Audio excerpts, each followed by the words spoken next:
Les marchés avec CMC Markets, trading de CFD sur action, Forex et indices.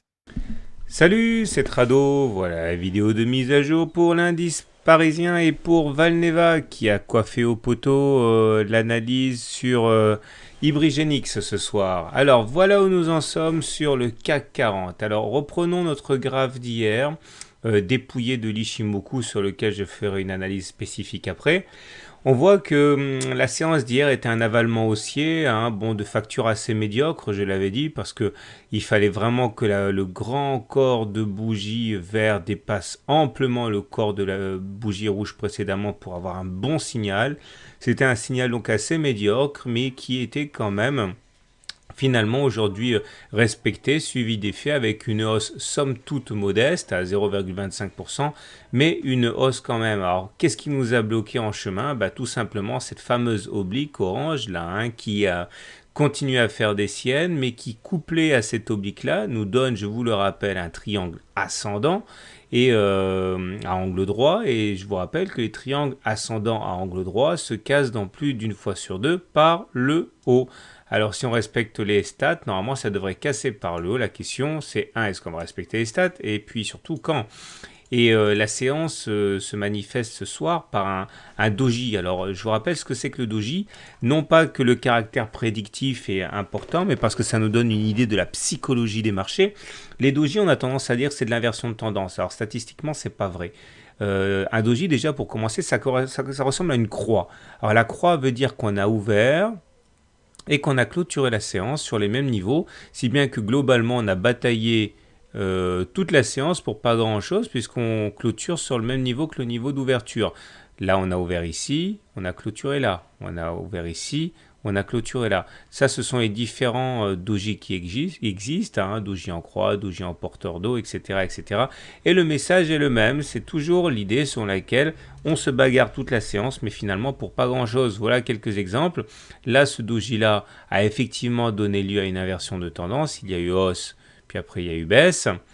Alors, au-delà du doji en croix inversée, ce doji en porteur d'eau, lui, annoncé une baisse. Celui-là a annoncé une inversion de tendance aussi. Mais enfin bon, les statistiques sont assez claires par rapport à ça.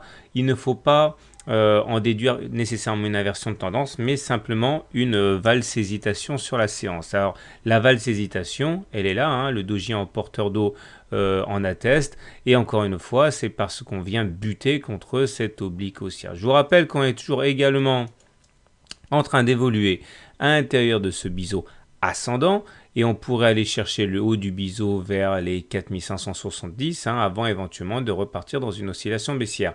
Pour être complet, je vous rappellerai également que statistiquement, les biseaux ascendants se cassent par le bas, mais on y reviendra le cas échéant. Maintenant, il peut être intéressant quand même de se référer aux indicateurs de fond, hein, et fondamentalement, nous avons toujours l'idée sur laquelle on est au-dessus du super trend. Ça veut dire qu'on est en tendance haussière, au-delà du fait qu'il s'agisse d'un support à la baisse. Voilà. Maintenant, basculons du côté de l'analyse Ishimoku. Alors, je le mets. Voilà. Donc, comme d'habitude, hein, les choses sont plutôt bien orientées. Si on regarde la Tenkan, elle est en dessous des cours, donc finalement elle sert de support. De la même manière, eh bien, le nuage ici, il est haussier, il est en dessous des cours. Je vous rappelle que tant qu'on ne passe pas et qu'on ne traverse pas le nuage, il n'y a pas de raison de s'en faire, hein, et on est relativement loin du nuage, donc à ce niveau, pas grand chose à signaler. J'ai oublié de parler de la Kijun. La Kijun également, hein, elle est en dessous des cours. Elle a bien servi de support ici et là. Donc pareil, c'est notre deuxième rideau défensif qui lui aussi tient bon. Pour terminer, la Chinku ici, elle n'a pas grand-chose au-dessus d'elle. Donc quelque part, elle prépare le terrain pour éventuellement un rallye haussier, puisque rien n'est là pour la bloquer, à l'exception peut-être hein, de cette oblique là, qui empêche pour l'instant hein, la courbe de progresser. Mais si on arrive à effacer les 4520, eh bien ce sera sans doute le top départ. Terminons enfin avec, puisque j'ai oublié de le faire précédemment, avec les indicateurs techniques, que voilà.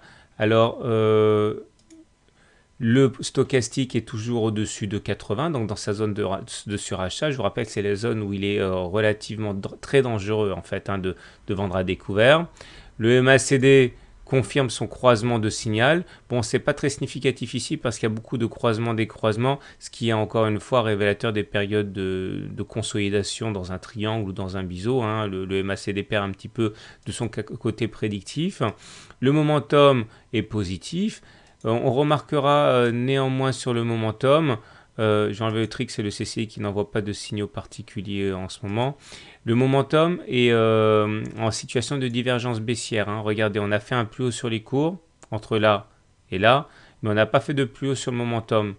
Ça, c'est une alerte baissière, c'est une des rares alertes baissières, il faut le savoir si on décide d'investir maintenant. La dernière fois que ça s'est produit, c'était là. Regardez, on avait fait un plus haut sur les cours, mais pas sur le momentum, et derrière, on a eu quand même une correction assez violente. Hein. Donc, il faut garder ça à l'esprit, c'est notre sentinelle baissière de ce soir. Alors voilà pour Valneva, tout d'abord une analyse technique en unité de temps journalière pour les court-termistes. Et là on voit que les choses sont plutôt compliquées pour Valneva, puisque nous sommes à l'intérieur de cette espèce de canal orange descendant dans lequel on a déjà fait pas mal de rotations. Et là, après avoir rebondi sur le bas du canal, c'était le 16 avril, on est reparti à la hausse en tentant de rejoindre le haut du canal. Alors, pour l'instant, ce n'est pas gagné, on est encore à quelques encablures. Il faut savoir que si on arrive à casser le canal, eh bien la théorie dit que normalement, il faudrait prendre la hauteur de ce canal et de le reporter au-dessus du point de cassure, ce qui nous donnerait pour objectif le ralliement d'une oblique qui correspondrait à cette courbe ici, bon, grosso modo à 7,4, 7,5 euros. Malheureusement, pour l'instant, on n'y est pas. Et par la même théorie, on peut tout à fait envisager de retourner chercher le bas du canal ici vers 4,9, 4,8 euros. Heureusement, pour l'instant, il y a des éléments qui sont positifs en journalier. Au premier rang desquels le fait que nous soyons au-dessus de la moyenne mobile à 20 séances, qui montre que bon, on n'est pas clairement en tendance baissière comme on a pu l'être ici lorsqu'on était en dessous de la moyenne mobile à 20 séances qui était baissière. Et puis nous sommes à l'intérieur d'un triangle droit ascendant. Et il faut savoir que les triangles droits ascendants ont plus de chances de casser par le haut qu'ils n'ont de chances de casser par le bas. Alors comme d'habitude sur Valneva comme sur les actions en général, il faut savoir que les news, les recommandations d'analyse peuvent avoir des effets beaucoup plus importants que les figures chartistes. Donc tout ce que je dis, c'est en l'absence de nouvelles, qu'elles soient bonnes ou mauvaises. Alors clairement, on est dans un canal baissier orange, mais cette figure à court terme de triangle ascendant est assez encourageante. Hein. En hebdomadaire, par contre, c'est quand même beaucoup mieux. Pourquoi ? Parce que nous sommes à l'intérieur d'un biseau d'élargissement ici. Cette fois-ci, il est droit et descendant. Et la tendance est clairement haussière. Elle est haussière parce que regardez, la moyenne mobile à 20 semaines, cette fois-ci, elle est en soutien des cours. Clairement, pas comme tout à l'heure où c'était en train de lâcher. Donc ça veut dire clairement qu'au regard de cet indicateur assez simple, on est en tendance haussière. En plus, le SAR, là, les fameux petits points, ils sont en dessous et ils sont verts. Donc ça veut dire que la tendance est haussière pour cet indicateur. Et nous avons aussi le super trend, c'est ça le super trend. Regardez, il est vert aussi. Et depuis qu'il est devenu vert, ici, on a connu quand même une hausse assez importante. Donc tant qu'il est vert et tant qu'il fait support, regardez, la dernière fois qu'il a été sollicité, c'était là. Il a été aidé par le SAR, la moyenne mobile à 20 séances. Et bien, tant qu'on est en dessous, on peut espérer repartir de l'avant. Alors, idéalement, il faudrait casser ce biseau d'élargissement par le haut. Il y aurait dans ce cas plusieurs façons de tracer l'objectif. L'objectif le plus simple, c'est de prendre la hauteur de la première oscillation complète et de la reporter au-dessus du point de cassure, ce qui nous donnerait comme objectif approximatif. Et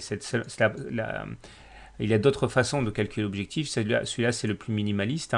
Ça nous donnerait les 10,5 euros. Le problème, c'est que la tentative a été avortée ici. Et si vous avez bien compris, si on casse l'AM20, le SAR et le Super Trend, dans ce cas, un retour sur le bas du biseau d'élargissement, comme ça a été le cas ici ou ici, n'est absolument pas à exclure. C'est à 1,8. Donc surveillez de près cette zone de support ici, à moyen terme, comprise entre 5,2 et 5,8 euros. Tant qu'on tient, ça va. Il faudrait absolument casser les 7,5 euros pour se libérer un potentiel important. Par contre, en cas de cassure de ces niveaux-là, faites attention, ça risque de secouer. Voilà, si vous découvrez mon travail, n'oubliez pas que vous pouvez vous procurer mon ebook avec sa vidéo de 20 minutes gratuite et puis les exos corrigés, c'est sur simple demande à mon mail tradosaur@gmail.com. Voilà, bonne soirée, bon trade et à demain pour la mise à jour.